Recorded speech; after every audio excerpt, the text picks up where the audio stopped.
जिस तरीके से डिमांड की है कि 23 सीटें चाहिए, आउट ऑफ 48 23 सीटें आपको दे देंगे तो हम क्या लड़ेंगे। जरूर शिवसेना ने 23 सीटें का दावा किया है, लेकिन हम पहले से 23 सीटें लड़ते आए हैं ना यहाँ महाराष्ट्र में। शिवसेना बुरी तरह से बिखर गई, टूट गई। शिवसेना के कई बड़े बड़े नेता छोड़ करके चले गए, कई विधायक चले गए। जो 18 एमपी बोलते हैं उसमें पता नहीं कितने एमपी, एक दर्जन से ज्यादा एमपी उनके छोड़ के चले गए। यही हाल एनसीपी का भी है।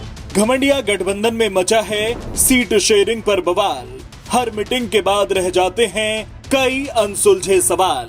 भ्रष्टाचारियों का ये ठगबंधन कोई गठबंधन नहीं बल्कि झगड़े की गठरी बनकर रह गया है। कांग्रेस के नेता इन मेकिंग राहुल गांधी घूमने निकल गए हैं। नीतीश कुमार अपनी बिखरी हुई पार्टी संभालने की जुगत में लगे हुए हैं।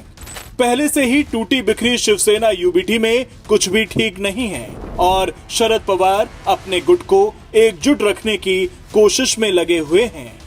कहने को तो घमंडिया गठबंधन के लोग कह रहे हैं हम साथ साथ हैं, लेकिन जैसे ही बात चुनाव में सीट बंटवारे को लेकर आती है तो कह देते हैं मेरे अंगने में तुम्हारा क्या काम है। वो सीट का बंटवारा बिहार में तो तय है। पंजाब में आम आदमी पार्टी कह चुकी है कि वो लोकसभा चुनाव अकेले लड़ेगी। दिल्ली में भी कमोबेश यही हालात हो सकते हैं। बंगाल में ममता बनर्जी ने कह दिया है कि टीएमसी अकेले लड़ेगी। वहीं अब महाराष्ट्र में शिवसेना यूबीटी ने 23 सीटों की मांग कर दी है।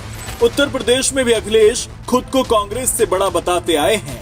बिहार में भी कांग्रेस के हाथ ज्यादा कुछ आने वाला नहीं है। अब ऐसे में सीटों का बंटवारा हो भी तो कैसे। कांग्रेस क्या मांग करेगी उत्तर प्रदेश में सीटों का 80 में से लगभग? मांग नहीं करेगी, हम अपना जो हमारा है, जो हमारी चीजें हक और अधिकार के साथ हम लेंगे। पहले संयोजक को लेकर मनमुटाव, फिर पीएम कैंडिडेट के नाम पर तकरार और अब सीट शेयरिंग पर भी मची है रार।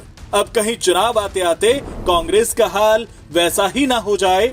परिवार भ्रष्टाचार से प्रीतड़ी, सरे न एको काम, दुविधा में दोनों गए, माया मिली न राम।